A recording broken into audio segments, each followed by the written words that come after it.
Hi, I'm James McElvenney, and you're listening to the History and Philosophy of the Language Sciences podcast, online at hifilangsci.net. There you can find links and references to all the literature we discuss.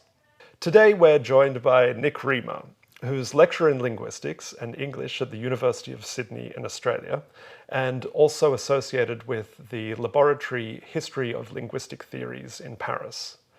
Nick has a broad range of interests in the study of language, most notably in semantics, history and philosophy of linguistics, and the politics of linguistics. It's these political dimensions of linguistic scholarship that Nick is going to talk to us about today. His current project is a monograph on the politics of linguistics since Saussure. So Nick, what have the politics of linguistics been like since Saussure? Well, thanks a lot for inviting me on the podcast, James. And obviously there's no single answer to that question. And in fact, many linguists since Saussure have denied that there is any connection between linguistics and politics. It's a surprisingly common declaration that you come across linguists making throughout the 20th century, that these two things actually have no, connection. And it's sort of reflected, I think, in the conventional historiography of linguistics. I mean, you can tell me whether you agree with this, but it seems to me that the way we usually talk about linguistics and politics is by talking about how particular ideas and theories and frameworks in linguistics might reflect external trends in society and politics. And it's often struck me that that's a sort of overly passive way of construing the relationship, and it ignores the fact that linguistics doesn't just reflect what's going on outside it, it also contributes to it, shapes it, plays an ideological function in reinforcing or challenging it. And that's what I'm interested in, in the period after Saussure. And I think that, to try and answer your question a little bit, because the connections are just so vast and manifold, I think the key is to seeing linguistics as a social practice, to seeing it not in idealist terms, as a body of doctrine or discoveries which unfolds according to its own internal logic, and in which the theorists and the participants are these purely disinterested, truth seekers, but to see it as something which unfolds largely in the context of higher education, in a social context where the players themselves are engaged in political tussles internally within the field, but where the discipline also does arguably perform various ideological and political functions. But why focus on linguistics? I mean, it's a fairly niche discipline, isn't it, within the university landscape? Because I had the misfortune or the folly to, become a specialist in part of linguistics, and from that got on to taking an interest in the history and the philosophy of the discipline. So, to the man with a hammer, everything looks like a nail. So I'm just, in embarking on this project, I'm, as we all do, working on what I know and what I feel I can make some contribution to. Obviously, you can't separate the history of linguistics from the wider history of the human sciences and from wider intellectual history, even though for much of the 20th century, especially its later part, I would say there has been a certain isolationism in the discipline. And it's certainly notable, I think, that, linguistics in the West was to a large and surprising extent immune, for instance, from the waves of sort of social critique and political critique that swept over the rest of the humanities and the social sciences from the 1960s. I mean, there were versions of that did touch linguistics, but it has been a quite sort of technical and scientific and rather sort of isolationist discipline. And I think that performs an ideological function in itself, actually. Okay, but do you think that represents linguistics as an entire discipline or just particular schools of linguistics? Because, I mean, you could argue that linguistics as a field has actually served as a model science, as a model to many of the other human sciences, especially in the 20th century. And in fact, that a lot of post-structuralist theory is a reaction to structuralism, a body of doctrines that have come out of linguistics. Yeah, absolutely it is, and there's no doubt that structuralism was a pilot science, as it was often called, and had a massive influence. And there was this sort of linguistification of the world that happened in the wake of structural linguistics, where it looked as though for a while everything could be treated as though it was a language which operated on structuralist principles. I mean, I suppose Lacan is the most celebrated version of that, but at one point in the 60s and 70s, it looked as though everything had a grammar. Music had a grammar, dance had a grammar, urban planning had a grammar, everything had a grammar. And I think that's one of the things that makes asking questions about the politics of our ideas about language interesting, that the language is a sort of model, as you say, for a whole lot of other symbolic and also maybe non-symbolic domains. So it's interesting to inquire into the underlying political assumptions that might drive research into language structure. Because perhaps I can just elaborate on that slightly. I mean, when we talk about language and politics and language and society, I think we're really used to looking at the obvious things. So we look often at the contribution of linguistics to colonialism. So it's use as part of expert knowledge among colonizers in the service of control of colonial populations. We look at language standardization, which is about a similar dynamic within the West, the linguistic dispossession of subaltern classes by particular, certified registers of national languages, which were typically not the ones that were spoken by, rural and working class populations, but which was imposed on them as part of the project of, universal primary education. Language planning, the way that language planning is done to serve particular political ends. So that's all very interesting. And I think in linguistics in general, we do have a reasonable understanding of that, and it's certainly very salient. Linguistics and racism, linguistics and class exploitation, these are well understood. But what we have less of an interest in, I think, and which I myself find really worth exploring, is the way in which our basic structural ideas about the nature of grammar might be the product of, and might also reinforce, particular ideological settings which play a role in, for want of a better word, Western European or Anglo-European capitalist modernity. And I think there are a lot of interesting things that we can say about that. So if I might just query the specifics of your historiographic scheme, why do you start your discussion of the modern field of linguistics with Saussure's course in general linguistics? So, I mean, there's of course a tradition of treating Saussure's course as the founding scripture of modern synchronic linguistics. But there's also plenty of historical scholarship that shows that this is largely a convenient myth, that there's a great deal of continuity between Saussure and what came before him, and what came immediately before him, that is, namely the neo-grammarians.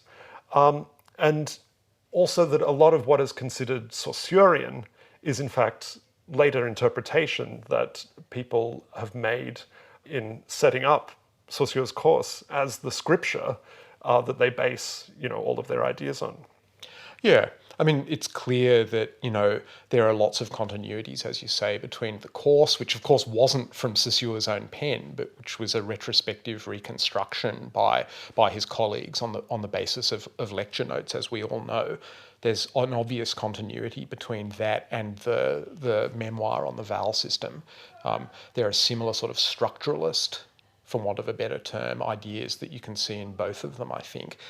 But to the extent that any starting point for any project is arbitrary, as of course it is, I still think there are good grounds for starting with Saussure, because retrospectively, that text was imbued with an enormous weight in the structuralist period. Maybe not immediately, but, in the 50s, certainly, people looked back to, and earlier as well, people did look back to, Saussure as the sort of founding charter of this new intellectual movement, which was by no means just Saussurean, but which did appeal to many of the ideas in the course in general linguistics as as the starting point for this exciting new way of thinking about language. And I mean, if we just look at two aspects of Saussure, I think we can, see that there is a reason to take the course seriously as a starting point. One is the concept of synchrony, the idea that there needs to be a break with the predominantly sort of historical mode of investigation of language, which was true of the comparative historical method and then of neo-grammarianism. And the other is this abstraction that Saussure, really popularised, or that the course really popularised, which is long. The idea that there is some kind of abstract formal structure at the heart of language which can be meaningfully studied out of connection with actual acts of language use, actual discourse, actual linguistic interchange. And that really set the stage, I think, in important ways for the whole formalisation, for the whole abstraction that became such a feature and hallmark of linguistic science, quote unquote, in the subsequent decades.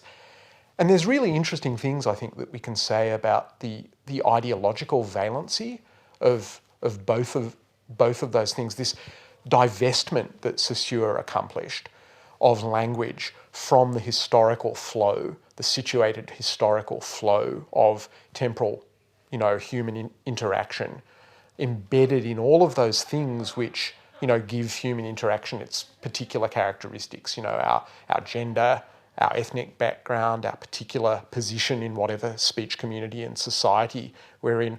All of these things Saussure was seen as providing a license to ignore, or at least to background. And I think we can see in that, a recognisable move that we see widely, I would say, in bourgeois culture, which is just a backgrounding of social conflict and social tensions and the class character of society, and also particularly the problems of racialisation and the racialisation of different linguistic subjects. All of that is largely backgrounded by the decision to look at this thing which is called long and to take language out of the social contexts that it really surely belongs in a significant way. So that's one, I think, interesting way in which what became doctrine in linguistics did contribute to this image that liberal society, that bourgeois liberal society has of itself in the West, which is this fantasy of a social homogeneity and this backgrounding of society as this dialectical, conflict-ridden, intrinsically contradictory thing, out of which, transformative social change could arise if we only let it. Okay, but I mean, a counter-argument, or perhaps it's not a counter-argument, but one thing that has been said about this idea of la langue, or as it later became in generative theory, competence, or at least Chomsky has argued that his notion of competence is a version of la langue, although that, of course, is controversial. But one argument that has been made in support of that, which you may simply dismiss as bourgeois rationalization, is that having this notion that everyone, all people, have exactly the same linguistic ability, which manifests itself in competence or in a langue, means that everyone is the same. So it's a radically egalitarian move. One way in which this argument has been deployed is in defense of Creole languages. So Michel de Graaf, who is a generativist at MIT, has argued that all humans have this capacity for language and that it's the same, means that Creole languages are legitimate languages of the same kind as any standard European language that might have lexified them, or any other language in the world.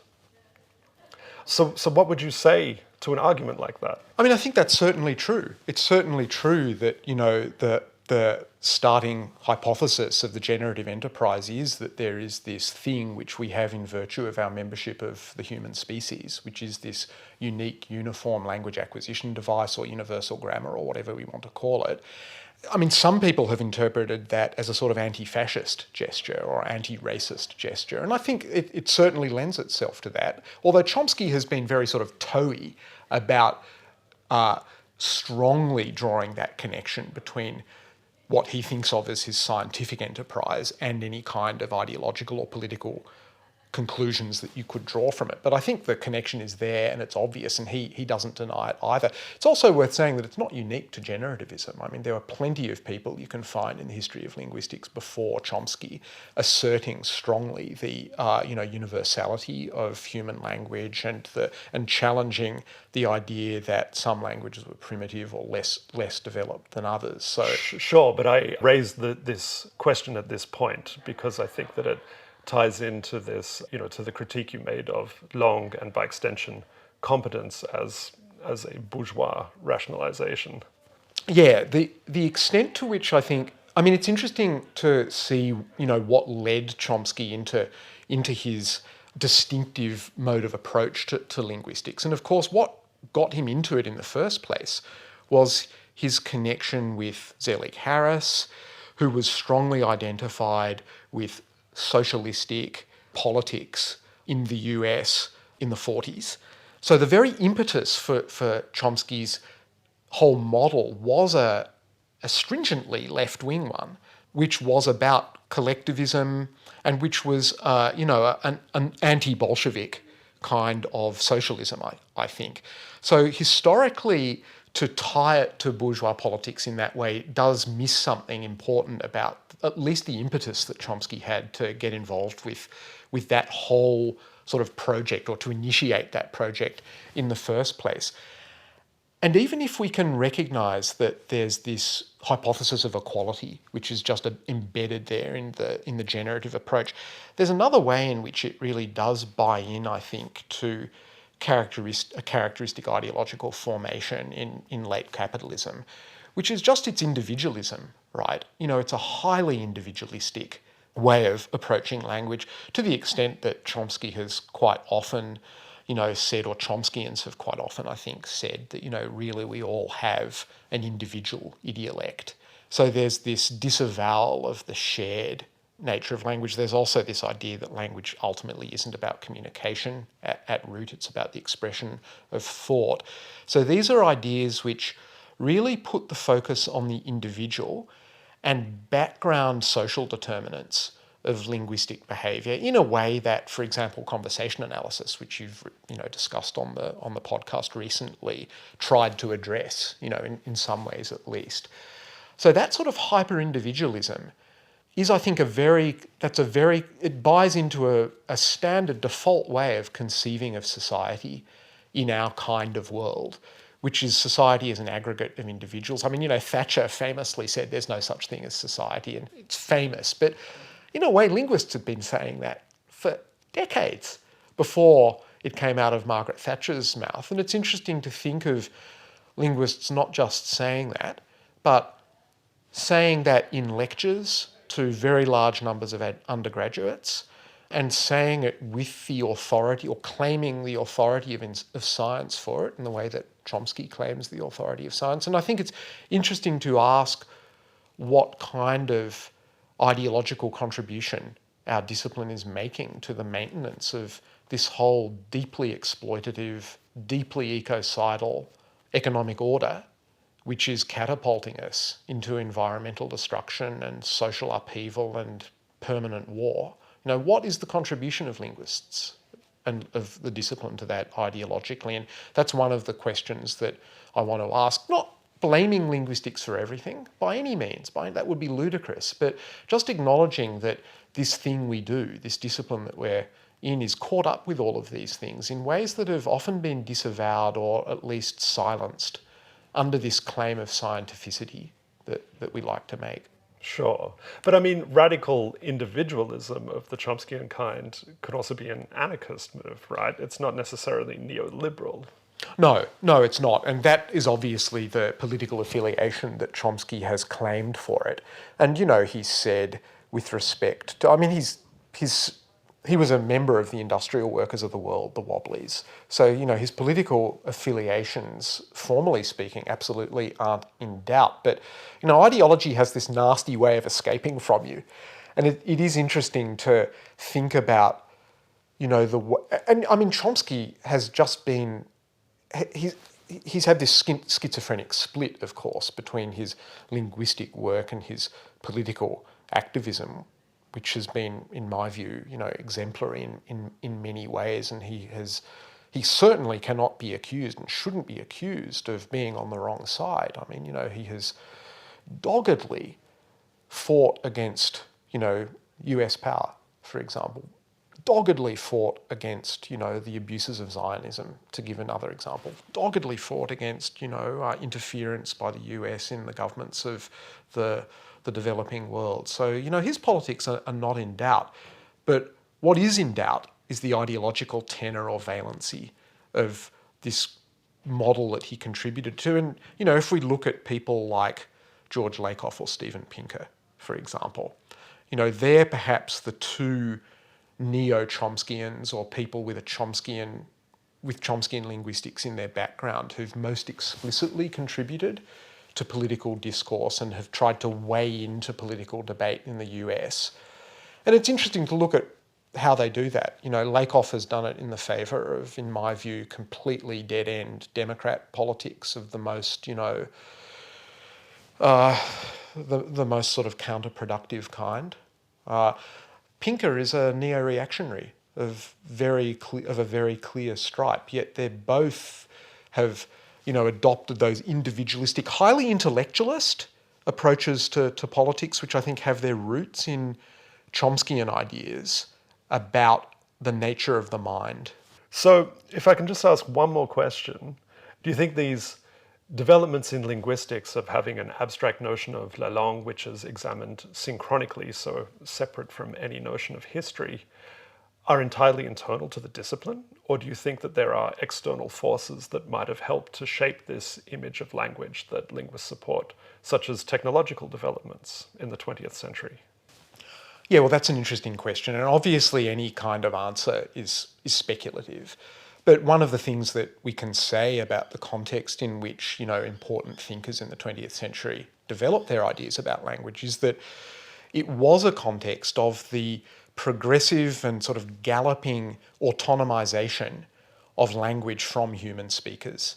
So you see that in the development of broadcast technology, of things like the telex, of things like the networked computer, and then more recently of technological innovations like automatic text generation, text translation, AI.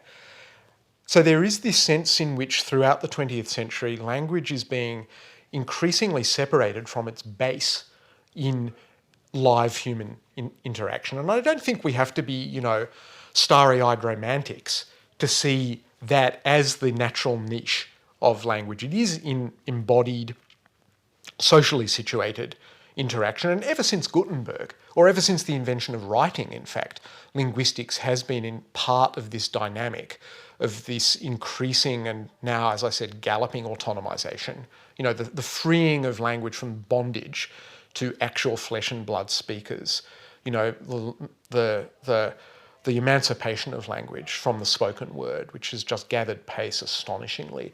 And I do think that notions like long and competence can be seen as part of that dynamic, this idea that language is at root an abstract system. And I think it was, no doubt, in complicated ways, reinforced by that, at least. And I also think that there's another interesting angle here, maybe, which is that one of the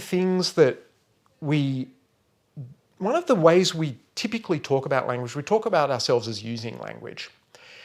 And this increasing reification of language, this way that linguists increasingly had of hauling language out of its interactional basis in interaction between people and of treating it as this, mathematizable formal system, this is reification writ large. And what I mean by that is the treatment of something which is fundamentally a social process as a thing, which can be manipulated by a sovereign subject, by a subject who is free and rational and able to just use this system to achieve its own goals and to achieve its own ends.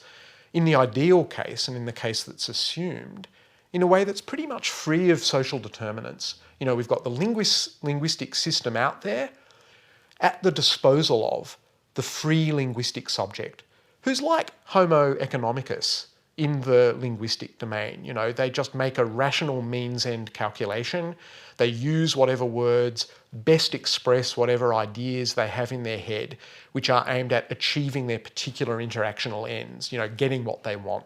That, I think, has been the sort of model of language that is often not articulated as crassly as that, though sometimes it is. But I think it underlies so much of the way we think about language, and it's particularly not challenged by so much of, you know, scientific linguistics. And that reification, I think, participates in this same sort of ideological complex that I've been talking about, in that it feeds in and reinforces and does reflect this view we have of what society is under capitalism, which is this collection of rational individuals who are unconstrained in using their intelligences to improve their particular individual situations in competition often with other people.